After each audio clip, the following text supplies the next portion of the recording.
is going on? Welcome into a Friday edition of Daily Faceoff Live. And to answer my own question, there is a lot going on. Tyler Yaremchuk and Frank Seravalli with you, streaming live on the Daily Faceoff YouTube. And as always, the show is a presentation of Bet365. Download the app today. Use the promo code NATION, whatever the moment. It's never ordinary at Bet365. Frank, I'm skipping over the pleasantries. There's too much for us to talk about on today's edition of the show. By the way, we will be joined by Murat Ates from The Athletic later on. But Frank, Mike Sullivan, he's going to Broadway, baby. Yeah, and not really much shock there. But this was one of those ones, I mean, there's never any tampering in the NHL. Let me say that. But this is one of those ones that once the New York Rangers had an opening and once the Pittsburgh Penguins made their decision, that this was a fait accompli. I mean, the Rangers didn't look anywhere else. They didn't interview anyone else. And by nature of this, Mike Sullivan becomes the highest paid coach in NHL history on an average annual basis. And the reason for that is he was already the second highest paid coach in the league. And the Pittsburgh Penguins are sitting there going, well, we're going to be offsetting this because we owe him this money, but you can't just not pay him to have him be the head coach of a division rival. So yes, he is the new highest paid coach in the league. Yes, it is a new high watermark. And yes, it's a very impressive salary for NHL standards, but it was by necessity. Yeah. So Paul Paduti, I thought, had a really interesting tweet about this the other day, but these next few years will actually go a very long way in deciding Mike Sullivan's Hockey Hall of Fame case, right? He won those 2 Stanley Cups in basically his first year and a half with the Pittsburgh Penguins, but never went deeper than the second round after that. And I say all that, I guess my question to you will be, is Mike Sullivan the right guy? And is this a good fit for there to be success in New York? I think so, but I need to see what the roster looks like before I can give you a true definitive answer. I mean, a coach is only ever as good as his players. So the Rangers need some serious surgery on their back end. They have to find a way to defend better in front of Igor Shesterkin, but he's unquestionably one of the best coaches in the league. He did a great job at Four Nations Faceoff. And now moving forward, I think the Rangers have a really good coach. Let's see what roster he's handed. Yeah, and I would expect GM Chris Drury with that new extension under his belt will probably be pretty aggressive this offseason. Yeah, and I was going to say, like, when you talk about fit, there's a relationship there, right? Mike Sullivan, if you think back to the end of Chris Drury's career, was the assistant coach under John Tortorella. So they did work together, and that's, relationship has only been enhanced over the years when you work together at something like Four Nations. So I think one of the big reasons why Mike Sullivan didn't kind of move on from the Penguins last year, not only was Kyle Dubas still kind of getting his feet wet, but this opening wasn't there. This decision to part ways is, I think, in lockstep with each other. They're not unrelated.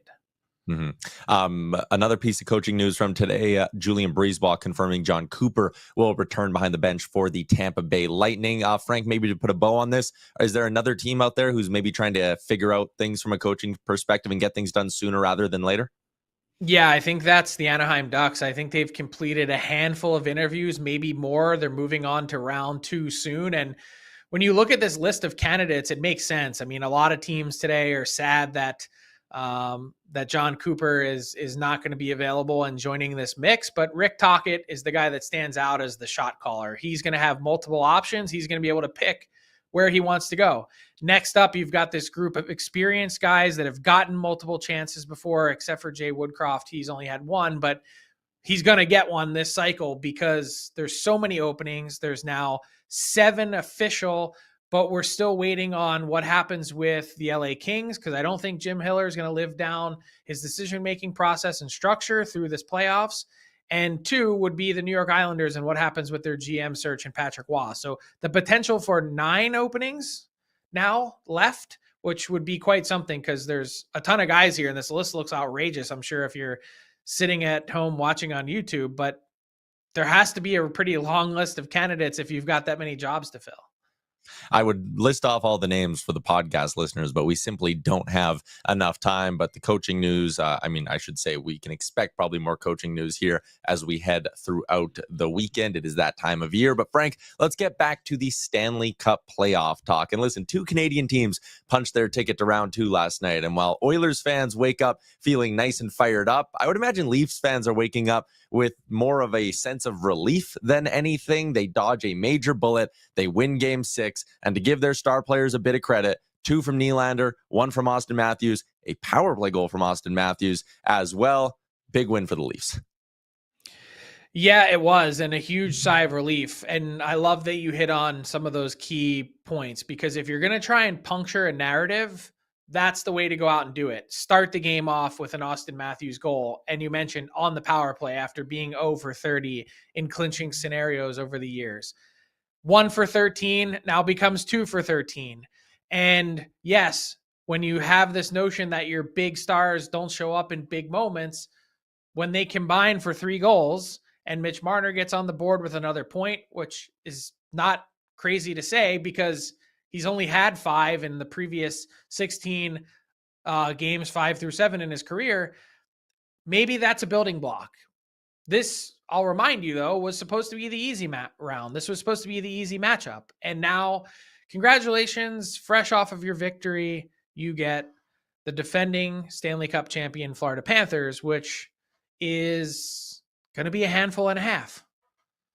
Yeah, and listen, I hate being a guy who comes on here and rains on a Leafs fans parade after they get out of round 1 again, but like, given the context of that series, like, yes, it's great that their star players did what they did in game 6, but like, I'm looking at the context of you could have swept them, you could have done it in 5. Like, I don't know how much love I want to give them for doing it on their 3rd crack against the Ottawa Senators in this series. And if you really want to change a narrative, you go do it against the Florida Panthers.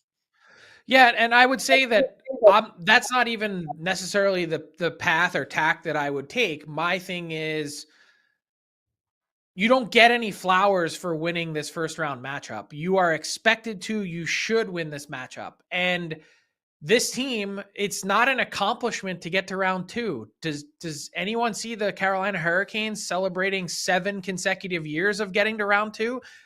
Not at all. Like, not even a little bit. The mission, the mandate, the name of the game is to end a cup drought that's existed since 1967. It's not to get halfway there and start to celebrate. That's just not how it works.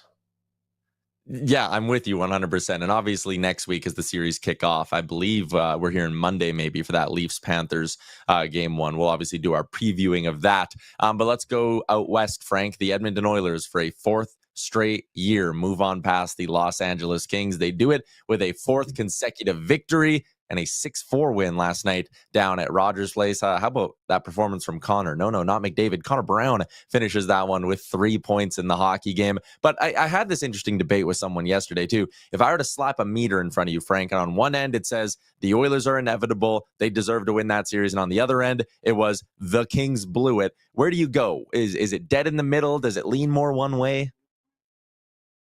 It's probably shaded toward the Kings blowing it. I mean, look, they were this close to being up 3-0 in the series.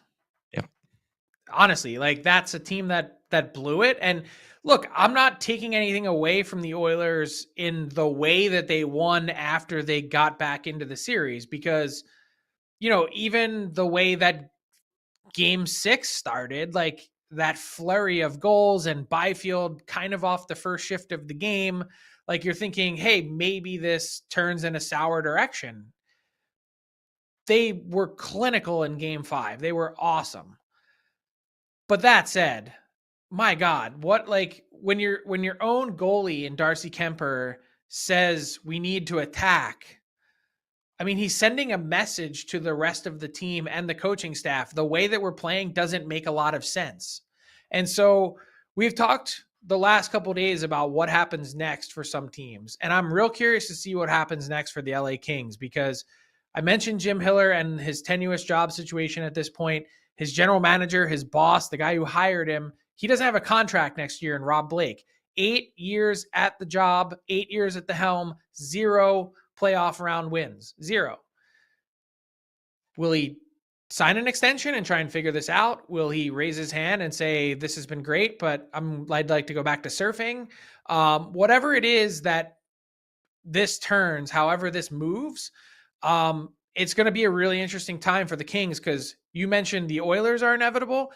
The other thing that's inevitable is transition and father time, because Drew Doughty is 35 and Anze Kopitar is 37, and you barely played two of your youngest defensemen in this series, and they've got some very legitimate, real questions to ask about the future of their team.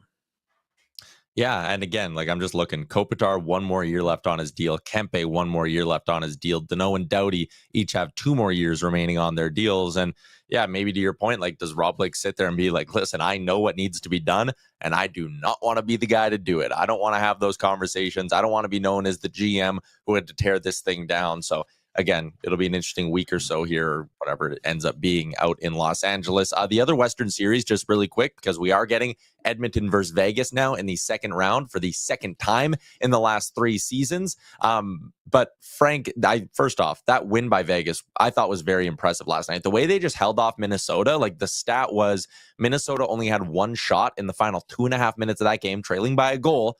And it came from 29 feet out, I believe. Like Vegas, I thought was just surgical, and also their big guns woke up. Did you actually watch the end of the game? Well, I know. I'm just saying they kept him to the outside. No, I know. I'm not taking anything away from the stat, but I'm saying if you watch the game, and I'm not saying that because you didn't. I'm saying because you were all in on Oilers. But if you did, that is the most incredible stat, because they had sustained pressure for minutes upon minutes upon minutes. The block shots that they had were off the charts. The commitment to defend. They had 1 shift with 2 broken sticks. Got some big saves in that moment in time from Aiden Hill. And it was a game that you thought had been iced when they took a 3-1 lead, but then Ryan Hartman scored seconds later, his second of the game. Like I give full credit to the Wild for, they didn't back down at any moment in this series. I mean, very close to stretching it to game 7. And they went toe to toe with, I think, a team that is a legitimate Stanley Cup hopeful. Yeah, I think if there's a team that should be leaving this first round with kind of their heads held high, it is Minnesota, with $20.5 million in cap space next season. I think Wild fans are going to have a lot to look forward to. Let's go to the series that is going 7, Frank. Before we get to our big segment, I want to talk about the Avs extending it, and it was just absolute chaos between the Stars and the Avs. A 7-4 final, and we kind of joked earlier on that like the first few games of this series maybe weren't all that exciting because these two sides were like playing perfect hockey and it was kind of boring. That game last night was absolutely bonkers, and this game-winning goal was absolutely bonkers, off Colin Blackwell's shoulder and into the back of the net. What do you make of the chaos last night at Ball Arena?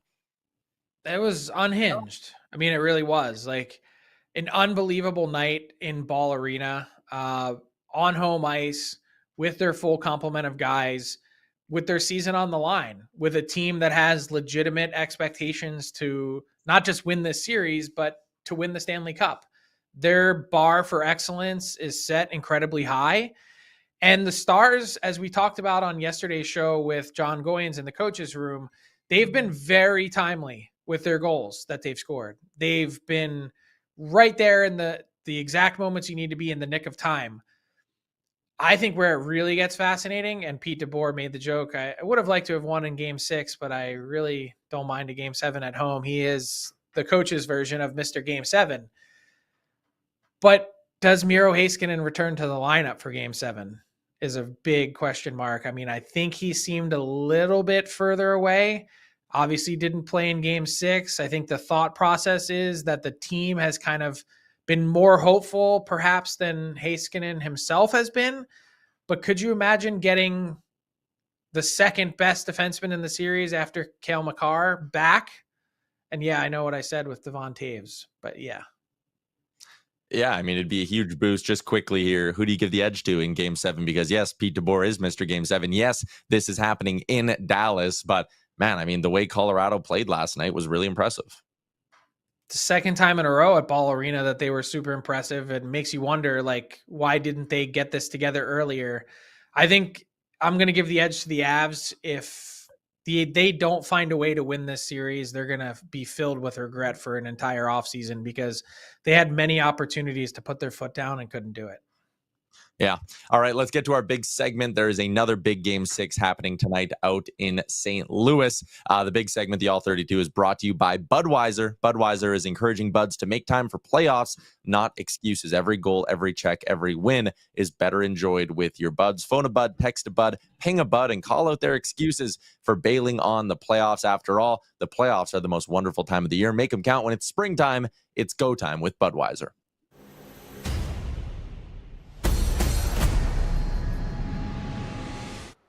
Murat Ates, our friend from The Athletic, covers the Winnipeg Jets, and boy, does he ever know how to frame up a shot as well. Murat, how's it going? Hey, I'm doing so well here in St. Louis for what's going to be an enormous game in this series. Blue Skate just ended. Jet Skate is coming up, and I think we're going to get a lot of news and heading into a big game tonight. Before we get to that game, let's go back a little bit to game 5 of this series. What were the keys for the Winnipeg Jets in that one, I guess, outside of Connor Hellebuck allowing under 4 goals? Yeah, that's a vital one. That's a really important thing around here, that the Hart Trophy finalist does make that extra save, and you saw that paddle beauty that he made on Oscar Sundqvist's shorthanded chance. That was an incredible save, and he probably started flat-footed on it, to be honest, but he kept in it, made a desperation save that could be the save of the series. Beyond that, though, the Jets got back to their game, and that's defense first before the offense comes next. They've been one of the best teams in the NHL all season long at sort of trapping teams in the corners, outnumbering them in the battles along the walls, and not letting them get the puck to the middle of the ice. The Blues had a couple wrinkles that got in the way of that in games 3 and 4. Winnipeg did some homework, watched the video, figured it out, and you saw a lot fewer of those grade A chances from the middle as a result in game 5. So, Murat, the home team has held serve at every point in the series, and clearly in St. Louis, it's sort of been a house of horrors for the Jets in this series. Aside from maybe figuring out some of the things that you're just talking about, why do you think the Jets and every part of their game struggled in St. Louis in games 3 and 4? Yeah, the Blues just came out with an incredible energy, an absolute hardworking, gritty performance from opening whistle. And I think that they outworked the Jets. Their starts have been better by and large, especially here in St. Louis, where their starts were flat out dominant. To go out and get 3 goals in a period, pretty dramatic. And then even in game 4, when Winnipeg had a good start, the Blues still found a way to score 23 seconds left in that first period. And outside of some penalty trouble, they'd already put together some dangerous chances. It's crazy in here. I know the whiteout gets a ton of acclaim, and it should. Winnipeg's crowd is insane in the best possible way. Don't count the Blues atmosphere out, though. Their chants, their songs after the goal, their participation after it, it gets loud in here, and I think the Blues feed off of that in a huge way. So we know Mark Scheifele didn't travel to St. Louis with his injury from game 5. What else are you looking for at the morning skate in terms of news today? There's a real possibility that Nikolai Ehlers enters the series today. There is a chance that he plays for the first time since his injury. He did make the trip to St. Louis. You can probably see the Zamboni behind me in this frame. The next thing that happens is the Jets are going to take the ice to morning skate, and I'm looking for that regular non-contact jersey to confirm this, but I'm fully under the impression that he plays tonight, giving Winnipeg at least one of its top 6 weapons back. We'll wait to make sure that that's actually what's happening, but that's the indication that I've got. Who else needs to step up with Mark Scheifele out? Is it as simple as when I fire up the DFO lines on our website? It's like, all right, Vlad Nemesnikov, do your thing? Well, I mean, Vlad Nemesnikov is a player that Winnipeg acquired to no fanfare at all 2 years ago for a 4th-round pick. At this year's deadline, the Jets worked to upgrade that position, looking for an upgrade at 2C. All of a sudden, he's your number 1 center in one of the most important games of this era of the franchise's history. That is a trip. That is a real pressure situation for him. If you watched Game 5, which I'm sure you did, you saw an enormous second period from him. He was all over it as well, even before that, making some big plays that led to a goal in the first period as well, putting the Jets up 2-1. This is his moment. It's also the identity lines moment with Adam Lowry, Nino Niederreiter, and Mason Appleton. They were just reunited in Game 5, one of the best shutdown lines in hockey, and that should be a weapon to help Winnipeg stem the tide and spend some time in the offensive zone. So I want Pat to throw those lines up on the board again, because I'm fully with you. Like, Nemestikov has punched way above his weight class. He's been a great transaction, a great extension at that too. But when you take a look at the way that this team is structured with their top three lines, does this not leave you wanting a little bit more? Like, is this team without Scheifele, are they able to go toe to toe, maybe against the Blues? Yes, but against some of the rest of the competition in the Stanley Cup playoffs, like, I guess it just strikes me as thin seeing it all on paper. Yeah, it's a fair question to ask. And remember, they tried to upgrade at 2C. Now they're without their 1C. This is a big deal. And certainly the Jets have not had a ton of success without Mark Scheifele in the playoffs. They haven't won a playoff game when he's been out, whether to injury or suspension. If you count the qualification round against Calgary, when he went into the boards via Matthew Tkachuk, the Jets got one win and then lost two after that. They're not the same team without Mark Scheifele. There's no way around it.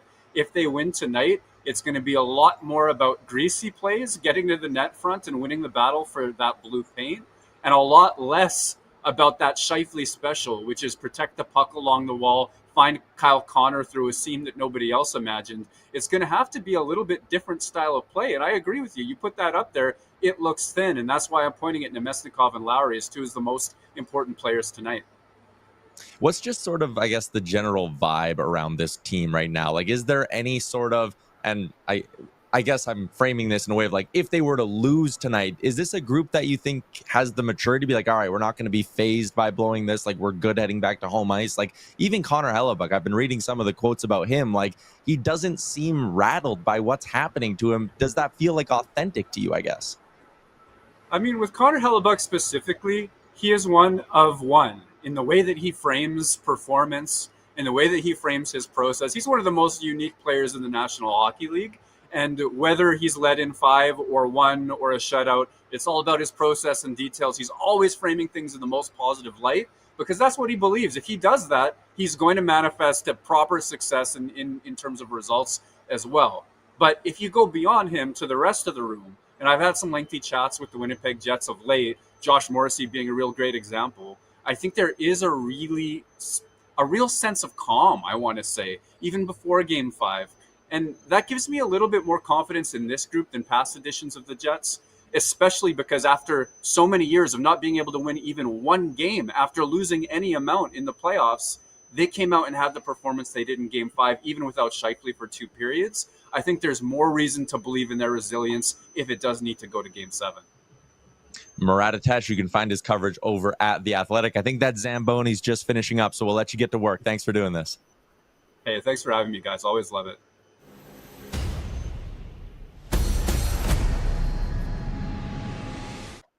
There you go. Always a pleasure chatting with our friend Murat out in Winnipeg, or I guess he is out in St. Louis covering Winnipeg. Let's get to our hashtag AskDFO inbox question. J-Rock asked, which goalie performance has been the most impressive so far? Frank, I want to read you this stat that our boy Jason Greger put out. 17 goalies have played 3+ games so far in these playoffs. The 3 Vezina finalists rank 15th, 16th, and 17th in goals against average. That's crazy.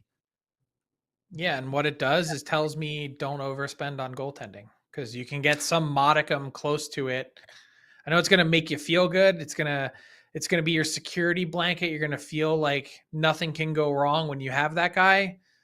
But I understand fully teams that are like, I'd rather spend a combined 2 or 3 million than 8 or 9 or 10 or 11 and a half on one guy. I totally get it. Yeah. Sergeant Battle asked when he said, who's been the most impressive player for you in round 1 of these playoffs? And I'll just take the easy one off the board and say, who the hell saw Cam Fowler putting up 9 points in 5 games? Yeah, but I'm going to say I love watching Jake Gensel when it comes to the playoffs. I know they lost, but man, is he a clutch scorer. And he's just someone that works, constantly digs. I thought he had a great series and a guy that we definitely don't talk nearly enough about.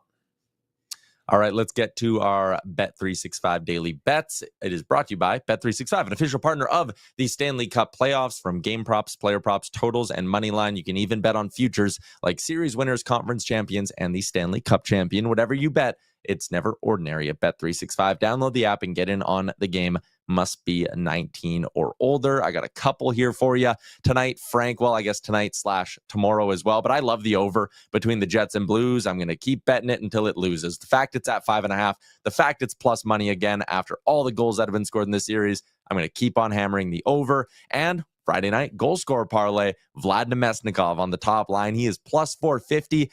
On Daily Faceoff, he is listed on the top power play unit as well for the Winnipeg Jets, which was an important part of my decision-making here. And then Marty Necas tomorrow night, Game 7, to find the back of the net, riding shotgun with Nathan MacKinnon. 17-1 on that one. That's the juice Frank Seravalli likes me to chase. Yeah, I'm all over that. Plus 1770, giddy up.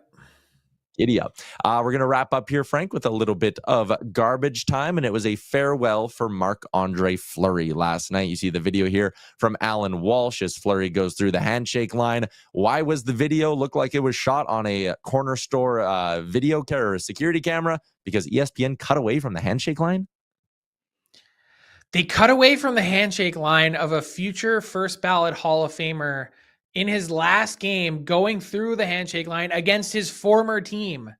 Also, they could get to Scenics and the national anthems in Edmonton. Look, I love a good national anthem in Edmonton. Rogers Place does it as well as just about anyone when everyone sings. But my God, tell me you don't know Puck without telling me you don't know Puck. I don't know what else to say. This is a colossal failure for anyone who is sitting in that production truck or in master control in Bristol, Connecticut, to not get this and have it being broadcast around the country to watch one of the game's all-time greats and most classy guys who was voted today as a finalist for the 2025 Masterton Trophy. An epic, colossal failure. Like, I know... Maybe, everyone's hearing me talk and they say, Frank, it's not that deep. Like, come on, it's not that serious. It's hockey, and we deserve, as consumers of hockey and fans of hockey, deserve the best content possible. And you didn't get it last night. Yeah, I mean, Murat Ates said Connor Hellebuck is a 101. I think it's fair to say there will never be another goalie like Marc-Andre Fleury, a true 1-of-1 over 1,000 career games, a mark that you've talked about before, Frank, will likely just never be touched. So again, farewell to the flower and stick taps to him on an amazing career. I did have one more Ask DFO for you, Frank, and since we have a minute here, I'll throw it your way. The Selke finalists came out today, and two of the finalists are Barkov and Reinhart. Is it weird that two Selke finalists play on the same line? Like, do you understand why I'm having trouble computing that? Yes, I agree. And I think that you're dealing with two incredibly intelligent, smart hockey players, and Reinhart has no doubt made Barkov better, just as Barkov has made Reinhart better. It's almost as weird as having two players from the same team be voted as Ted Lindsay finalists, because you're talking about most outstanding player in the league. And if, let's just say, you vote Nathan MacKinnon the most outstanding player of the league, then Kyle McCarr shouldn't be on your ballot because he's not even the most outstanding player on his own team. I see what you're saying. Yeah. Anthony Cirelli was the third Selke finalist as well to go along with the two members of the Florida Panthers. That is a wrap on a tremendous week of Daily Faceoff live shows because there was just so much going on. The playoff action, the off-ice news. It was tremendous stuff. Everybody in the YouTube, you were great. For our producer, Pat Puff, Frank Seravalli, I'm Tyler Yaremchuk saying have a good weekend, and we'll see you right back here at noon Eastern on Monday.